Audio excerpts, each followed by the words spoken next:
క్రీస్తునందున్న ప్రియులకు ప్రేమతో వందనాలు తెలియజేయుచున్నాను. ఈరోజు దేవుడు మనకు చేస్తున్న వాగ్దానం ఏమిటనగా కీర్తనల గ్రంథము 116వ కీర్తన 8వ చరణం. మరణము నుండి నా ప్రాణమును, కన్నీళ్లు విడవకుండా నా కన్నులను, జారిపడకుండా నా పాదములను నీవు తప్పించి ఉన్నావు. ఆమెన్.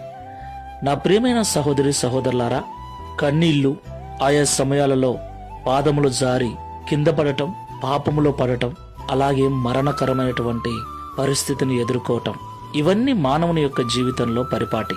అయితే దేవుడు ప్రతి మనిషికి ఆయుష్కాలమును నియమించి ఉన్నాడు. ఆయుష్ తీరేంత వరకు మనము ఈ లోకంలో జీవించాలి.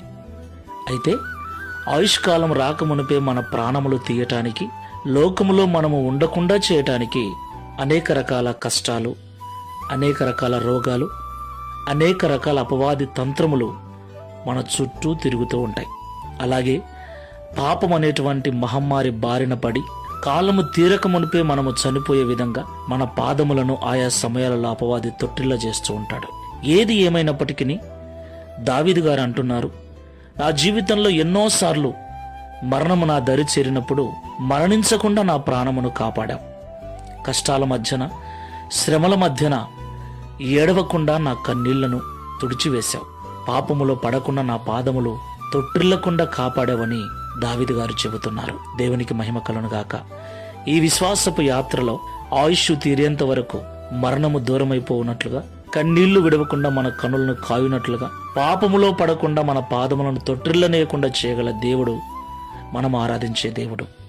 కాబట్టి ఆయనందు విశ్వాసం ఉంచి ఈ ఆత్మీయ యాత్రలో ముందుకెళ్దాం. ప్రార్థన చేసుకుందాం. ప్రేమగల తండ్రి, పరిశుద్ధమైన ప్రభువా, మీకు స్తోత్రాలు చెల్లిస్తున్నాం. దావీదు గారు సెలవిచ్చినట్లుగా ప్రతి దినము మా జీవితంలో మరణము, కన్నీళ్లు, పాపములో పడటానికి ఎన్నో అవకాశాలు. అయితే వాటన్నిటి నుండి తప్పించటానికి మీరు సామర్థ్యం గలవారని, సిద్ధ మనస్కులని మాతో మాట్లాడినందుకు స్తోత్రాలు. దావీదు గారిని తప్పించిన మీరు ఈ ప్రార్థనలో ఏకీభవిస్తున్న మమ్మల్ని అందరినీ తప్పించి ఈ విశ్వాసపు యాత్రలో నీకు సాక్షులుగా నిలబెట్టుకునమని, తద్వారా దావీదు వలె మేము కూడా నిన్ను గూర్చి సాక్ష్యం ఇచ్చినట్లు సహాయము చేయమని యేసు నామములో ప్రార్థించి వేడుకుంటున్నాము తండ్రి. Amen. Praise the Lord. God bless you.